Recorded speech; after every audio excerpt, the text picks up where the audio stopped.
But enlightenment, in yogic culture, growth means dissolution. Growth does not mean getting bigger in your size.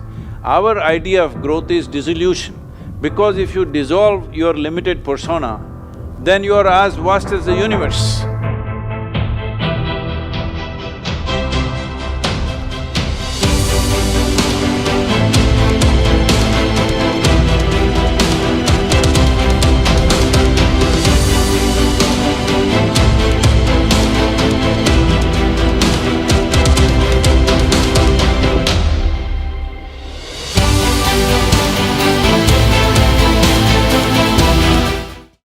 I loved your definition of a guru, by the way, as a dispeller of darkness, as opposed to someone who is telling everybody all the time what they should do with their life. It's very, by the way, it's very difficult pressure to someone who teaches other people like this, as you've done, because as I mentioned, for 5 years I watched Maharishi Mahesh Yogi teaching.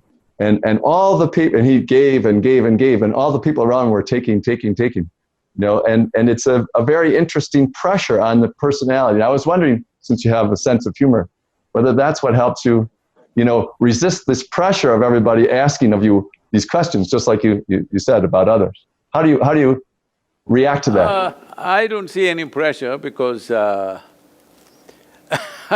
let me put it this way, because when I'm very involved with every life around me, not just humans, every kind of life around me, I'm very absolutely involved with whatever I'm doing. So I don't have a certain breadth of mind. This is a great advantage I have. The breadth of my mind is the same as the point of a needle. That is the breadth of my mind. So in a given moment, my mind is always like a needle, never like one vast piece of mind.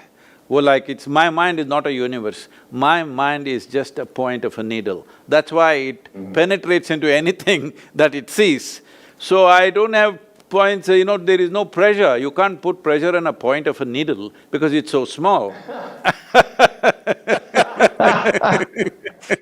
Well, that's a way to solve the problem. A lot of people, of course, they're under too much pressure if they stand on a stage and 6 people are watching them, right? And it's already too much pressure on their personality. See, because they're very big people, they can take pressure. Because I'm like a point of a needle, that people don't even know where I am.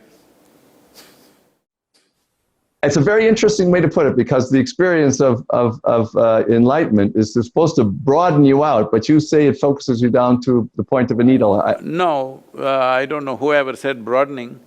But enlightenment, in yogic culture, growth means dissolution. Growth does not mean getting bigger in your size. Our idea of growth is dissolution, because if you dissolve your limited persona, then you are as vast as the universe. Because you're nothing. Because you're nothing, in some way you're everything.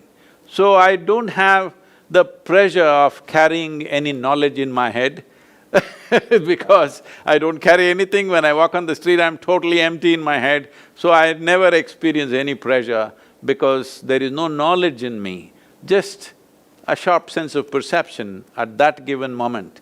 The same thing, if you ask me another time, I may say something different because whatever it is at that moment, I'm not carrying knowledge, so there is no pressure. If you have knowledge, you will have to protect it, you will have to defend it.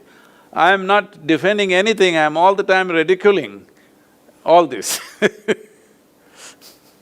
You sound like Socrates, He said, the one thing that I know…